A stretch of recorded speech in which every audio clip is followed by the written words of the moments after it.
Okay, so we're going to make a incubation system in the fish room today, and all you need for the turtle eggs is some plastic containers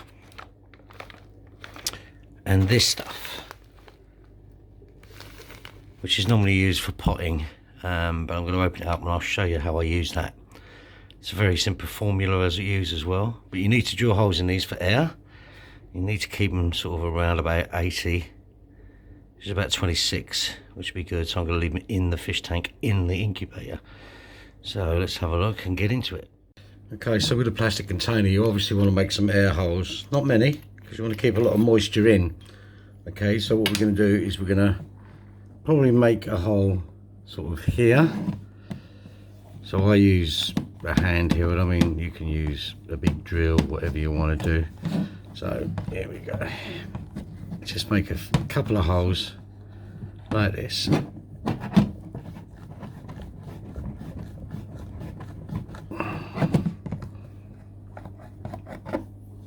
you go. You want to get a little of the debris out.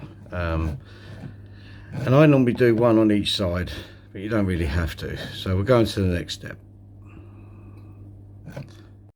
And as you can see, there's a hole all the way around. Okay, so next step is we're going to fill it about up to here with the media I'm going to use. And that you've got to be very careful with turtle eggs. Unlike any other egg, where you have to rotate and turn the eggs, egg tumblers I think you buy. With turtle eggs are different because the embryo does adhere itself to one side of the egg. Normally in the position it is, so you need to keep them static. I'm going to show you what I mean by that in a minute. So let's have a look at the next step. This is what we're going to use.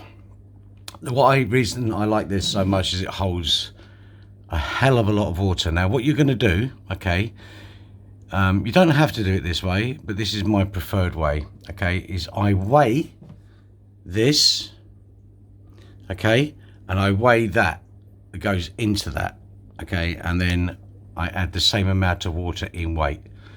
But we're going to do it, and I'm going to show you the easy other way to do it, okay? Okay, this is what it looks like. A bit like wood shavings, if you like, okay? Very dry, very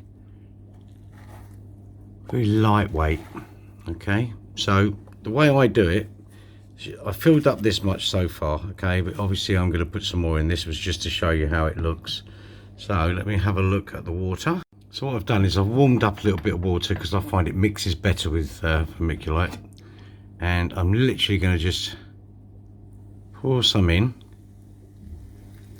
and then leave it, okay? And then what you want to do, there you go, get really, now when you squeeze it, you really don't want any of this stuff to come out, okay? You don't want any moisture to come out, it just needs to be damp. You need to mix it about, and that's what you really need to do, okay? And then what you're going to do, I'll show you how to put the eggs in a second. I'm going to make sure this is nice and flat first so we can get some nice consistency going, because obviously it's going to dry out over time. Okay, so these are the Musk turtle eggs, and what I tend to do is I put a little black dot, okay, there, like that, yeah. Let's make it a bit better, and that tells me which side up I'm doing it, okay? So that is how we're going to do it. And so I'm going to take the eggs out, okay, and then I'm going to show you put them into the incubator, and then what we're going to do is put them back in here. So what I do is I get a bit of tissue like this, okay, in the lid, and then when I bring them out one by one, just excuse my fingers, make sure that they sit exactly how they should. Now they are quite hard, but that doesn't mean to say that you can be any less gentle, okay? There we go. Oh, like that.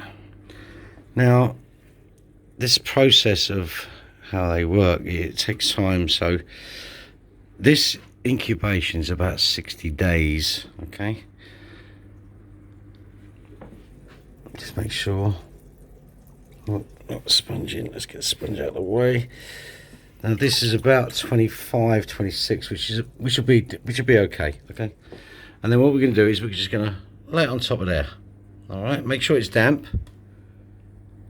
Yeah, perfectly damp. And then we're going to put them in there. So just make sure everything's all right. To put it in context, that's my finger. Okay, so again, put them like that. Now you don't bury them, okay? Whatever you do, do not bury them, okay? Because in the wild, they only bury them because they don't have a natural cap, so they kind of cap them up like this, okay? There you go. All right, and then we're going to put that lid on there. I used to put a little bit of lettuce in there just to keep the moisture up, but the humidity will go right through the roof once we put them back in the aquarium. So let's get the lid back on and I'll show you what it looks like. So I've been looking up some different people's techniques on this, and you can get them to grow. Now, most people in captivity seem to only have a sort of 1 in 3 survival rate. So let's see what we do with this. I'm hoping to get more than 1 out of this. Set up a new tank anyway, but it's about 60 days. Okay, so what's today? About 15th of Jan 2023. So we'll have a look. It should be quite interesting to see. Thanks for watching, guys.